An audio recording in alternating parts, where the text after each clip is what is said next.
Hey guys, what's going on? My name is Arbuckle, and today I thought that I would make a video and talk about what my life has been like growing up with one hand and how it has affected my everyday life.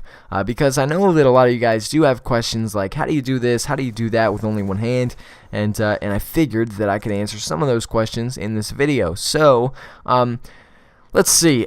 I started out playing a lot of sports as a kid. I remember I'd play like baseball, basketball, soccer, football, you name it, I played it. Soccer might not count because you do use your feet, but in every other sport, a lot of people will say, it's got to be hard to learn how to do something like that with only one hand. Even to tie your shoe or button your pants, it's got to be hard. And the truth is, it's not. And it's funny coming from me, the kid with one hand, but it's not.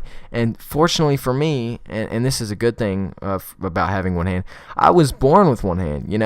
Everything came natural. It's not like I learned how to do something and then I lost my arm and then I just suddenly had to adjust. I was born like that, so I learned how to do everything just like you guys did. I just learned how to do it with one hand. So it's really not as difficult as you might think. Now, obviously, some things are going to be a little more challenging, but most of the things that you guys can do, I can do. So it's pretty cool that I was able to come out of it being born with one hand rather than being attacked by a shark or having a giant elephant land on my arm or falling in a wood chipper, etc. Whatever you can come up with, put it in the comment section. Anyway, yeah, so playing sports, people will say like baseball was probably the hardest one, and yeah, I can get I see where you're coming from. Swinging a bat with one hand was definitely hard, and it made me a worse, or I don't know how to put this, a not so great hitter, obviously. But I love playing in the field. I love baseball all around.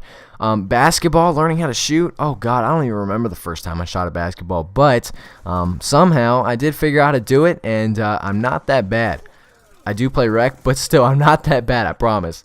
But yeah, baseball, basketball. I did play 1 year of football, and get this, we didn't win a single game except one. One game we won, and I was not there. I was at the beach, so I was the reason we sucked. But anyway, people will ask me, do you have a prosthetic arm? Will you ever get one? Like the big robot arms that you see in the movies. Like, what's your experience with prosthetics? And to be honest with you, oh my God, I hate them so much. First question, no, I will never get a prosthetic ever. I will never have one. I promise you that now. Would it be cool to experience it? Absolutely. I would love to try one. One of these robotic arms they have nowadays that are better than a regular arm. It's ridiculous. I would love to test it out and see what it's like. But I would not trade having one hand for two hands. I would not, because I've learned how to do everything with one hand, and I'm happy with my life. I'm good with it. I would rather be doing this than having to relearn everything with two hands, and it would just be weird. I wouldn't be able to. It'd be weird to think that I don't naturally have two hands. I have a robotic arm. It would be so strange for me, as well as most people. But I did used to have prosthetic arms back in like the 20s when they made them, when they were like pulley systems. God, for God's sakes, I'll have to make a video of it. I have a pulley system prosthetic arm, for crying out loud. It's not even prosthetic. It's a pulley. Let's just put it that way. It straps on my shoulder, and when you move your arm out, the hand closes. It's so cool. I have to show you guys. But I do have an actual prosthetic arm.